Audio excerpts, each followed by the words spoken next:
Hi friends, എല്ലാവർക്കും ആലോസ്റ്റെക്കിൻ്റെ പുതിയൊരു വീഡിയോയിലേക്ക് സ്വാഗതം. My name is Almin. നമ്മളിപ്പോൾ നിൽക്കുന്നത് അഞ്ചപ്പാലം റോഡ്, അഴീക്കോട് അഞ്ചപ്പാലം റോഡിലുള്ള ചില്ലേഴ്സ് മുക്ക് എന്ന കടയുടെ ഫ്രണ്ടിലാണ് നമ്മളിപ്പോൾ നിൽക്കുന്നത്. നമ്മുടെ ഫാറ്റ്സാറ്റിൻ്റെ കടയാണിത്. നമ്മുടെ തൃശ്ശൂർ വെച്ചിട്ട് ഒരു കിടുക്കാച്ചി അവൽ മിൽക്ക് ഷേക്ക് ഇവിടെ കിട്ടും എന്നറിഞ്ഞിട്ട് നമ്മൾ തെരഞ്ഞു പിടിച്ച് വന്ന് വാങ്ങിച്ച് കുടിച്ച് കഴിഞ്ഞപ്പോൾ കിടുക്കൻ സാധനം. നമ്മളതിൻ്റെ മേക്കിങ്ങും പുള്ളിക്കാരനായിട്ടുള്ള ചില സംഭാഷണമൊക്കെ നമ്മൾ ഈ വീഡിയോയിൽ ഇടുന്നുണ്ട്. അപ്പോൾ വീഡിയോ സ്കിപ്പ് ചെയ്യാതെ ഫുള്ളായിട്ട് കാണണം. എന്തായാലും നിങ്ങൾക്ക് ഇഷ്ടമാവും. കണ്ടു കഴിഞ്ഞതിന് ശേഷം ഇവിടെ വന്നൊന്ന് കഴിച്ചു നോക്കണം. കാരണം ഇവിടെ വന്നിട്ട് ഇത് കഴിച്ചില്ലെങ്കിൽ നഷ്ടമായിരിക്കുള്ളൂ. ഓക്കെ, അപ്പോൾ ഞാൻ പറഞ്ഞു വലിച്ചിട്ടുന്നില്ല, വീഡിയോയിലോട്ട് പോവാം. ഈ ഷെയ്ക്ക് ഉണ്ടാക്കുന്ന സ്ഥിരം ക്ലീശേ പരിപാടികളെ പോലെ മിക്സിയിലിട്ട് പെടക്കെന്ന് വിചാരിച്ചിരുന്ന ടൈമിലാണ് കണ്ടു നിന്നിരുന്ന ആൾക്കാരുടെയും കൂടി നിന്നിരുന്ന ആൾക്കാരുടെയും കണ്ണ് തള്ളിച്ചോണ്ട് ചെക്കൻ വേറെ ലെവല് പരിപാടിയാണ്.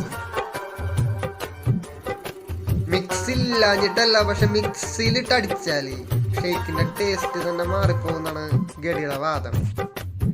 അതുകൊണ്ട് ഗ്ലാസ്സിൽ ബനാന ഇട്ടിട്ട് അത് സ്പൂൺ വെച്ച് കുത്തി പൊളിച്ചിട്ട് ഇതേപോലെ ഗ്ലാസ് എടുത്ത് പിടിച്ച് മറന്നുണ്ട് സർബത്ത്. ഒരട്ടപ്പ് സർബത്ത് അങ്ങോട്ട് ചെലുത്തിയതിനകത്തോട്ട്. നമ്മുടെ കോവിഡ് പ്രോട്ടോകോളൊക്കെ കൃത്യമായിട്ട് പാലിക്കണ ഒരു കിണ്ണ സ്ഥലമുണ്ട് ഇത്. പല ടൈപ്പ് ഷേക്ക് കണ്ടിട്ടുണ്ടെങ്കിലും സർബത്ത് ഒഴിച്ചിട്ടൊരു ഷേക്ക് ഞാൻ ആദ്യമായിട്ടാണ് കാണുന്നത്. അതിന്റെ ടേസ്റ്റ് ഒന്ന് വേറെ ലെവൽ തന്നെയാണ്. ഷേക്കിന് തണുപ്പ് വേണമെങ്കിൽ അതുകൂടെ സെറ്റാണ് ട്ടാ. എടുത്തു വെച്ച സർബത്ത് മിക്സിങ്ങിന്റെ മേലെ കുറച്ച് ക്രഞ്ചീസും കപ്പലിന്റെ അങ്ങോട്ട് വെതറിയിട്ടതിന് ശേഷം ചോക്കോലാഷിന്റെ ഒരു സ്വർഗം തന്നെ അതിന്റെ മേലെ അങ്ങ് തീർക്കാണ് കടി. ഒരു ഭക്ഷണ പ്രേമിനെ സംബന്ധിച്ച് ഈ മേക്കിങ് കണ്ടു നിൽക്കാന്ന് പറയണത് ഒരു യുദ്ധം നടക്കണ പോലെയാണ്. ഈ ചോക്കോലാഷ് അങ്ങോട്ട് രണ്ടിലും വടിച്ച് വെച്ചതിന് ശേഷം നമ്മുടെ മെയിൻ ഐറ്റം, നമ്മുടെ ഷേക്കിന്റെ പ്രധാന ഐറ്റം, ഷേക്കിന്റെ പേരിലുള്ള ഐറ്റം, നമ്മുടെ മലയാളികളുടെ ഒരു കിണ്ണ സാധനം അവലി. ഈ അവലെടുത്തതിന്റെ മുകളിൽ കോരിച്ചൊരിഞ്ഞിട്ട ശേഷം ഒരു പാലഭിഷേകം ഉണ്ട്. എന്റെ സാറേ, കണ്ടു നിന്നിരുന്ന കംപ്ലീറ്റ് ആൾക്കാരുടെ വായലും കപ്പലോടി. ഇത് നിറഞ്ഞു വന്നത് കണ്ടിട്ട് കംപ്ലീറ്റ് കൺട്രോളും പോയി വാങ്ങിയെടുത്ത് കഴിച്ചാലാന്ന് ആലോചിച്ചതാണ്. പക്ഷെ 2 മിനിറ്റ് കൂടി കാത്തിരുന്ന് കഴിഞ്ഞാൽ ഒരു ചിമിട്ട സാധനം കിട്ടുമല്ലോന്ന് അറിയാവുന്നതുകൊണ്ട് അങ്ങോട്ട് കാത്തിരുന്ന്. പാലിങ്ങനെ ഒഴിച്ചു കഴിഞ്ഞ് കഴിഞ്ഞാൽ കംപ്ലീറ്റ് പരിപാടിയും കഴിഞ്ഞ് വാങ്ങിച്ചെടുത്ത് കുടിക്കാന്ന് വിചാരിച്ചിരുന്ന ടൈമിലാണ് ചെക്കൻ ഒന്നുകൂടി ഞെട്ടിച്ചത്.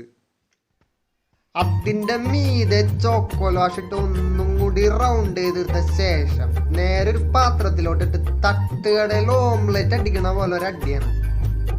ആഹാ, പൊളി.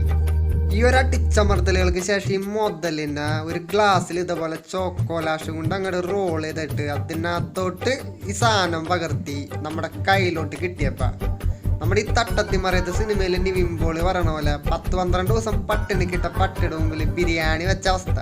അതായിരുന്നു എൻ്റെ അവസ്ഥ. കണ്ടതും കുടിച്ചതും ഒരുമിച്ചായിരുന്നു. ഇതിന്റെ കൂടെ ഒരു കുലിക്ക് സർവത്തും കൂടി ഫ്രീ ഉണ്ടെന്ന് അറിഞ്ഞപ്പ എന്റെ സാറെ ലോട്ടറി അടിച്ച പൊട്ടനെ പോലെ ഞാൻ ഒന്നും നോക്കില്ല, വേറെ വാങ്ങിച്ച് 2 എണ്ണത്തിന്റെ കൂടെ ഒരു കുലിക്ക് ഫ്രീ. അപ്പൊ മച്ചാന്മാര് കയറി വന്നോ, കിടിലൻ സ്ഥലമാണ്.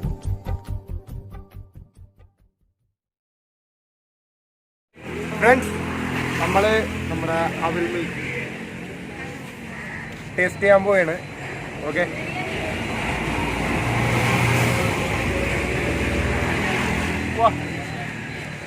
അടിപൊളി, ഒരു രക്ഷയില്ല. 35 രൂപയ്ക്ക് ഒരു സംഭവം വൻ ലാഭമാണ് നമ്മൾക്ക്. കിഡ്കാച്ചി ഏറ്റവും ഉണ്ടാ. ഈ അഴീക്കോട് ഭാഗത്തേക്ക് ആരെങ്കിലും വന്നിട്ടുണ്ടെങ്കിൽ കഴിച്ചിട്ട് പോകണം, അല്ലെങ്കിൽ അതൊരു വൻ നഷ്ടമായിരിക്കുള്ളൂ. അഴീക്കോട് മാത്രമല്ല, നമ്മുടെ തൃശ്ശൂർ ഏരിയയിലുള്ളവർ ഇവിടെ വന്ന് കഴിച്ചിട്ട് പോയാൽ ഇപ്പോഴായിരിക്കുള്ളൂ എന്തായാലും ഇഷ്ടമാവും. കിഡ്കാച്ചി ഐറ്റം ഇത്ര ലാഭത്തിന് ഇങ്ങനൊരു സാധനം ഇവിടെ മാത്രമേ കിട്ടുന്നുള്ളൂ. എന്തായാലും ഈ റെസിപ്പി എല്ലാവർക്കും ഇഷ്ടമായെന്ന് ഞാൻ വിശ്വസിക്കുന്നു. പുതിയൊരു വീഡിയോയിൽ പുതിയൊരു കണ്ടന്റായിട്ട് ഞാൻ വീണ്ടും വരുന്നതായിരിക്കും. അതുവരെ this is me Almin signing out. അപ്പം നമ്മുടെ ചാനൽ സബ്സ്ക്രൈബ് ചെയ്യാൻ മറക്കല്ലേട്ടാ ഗഡിയെ.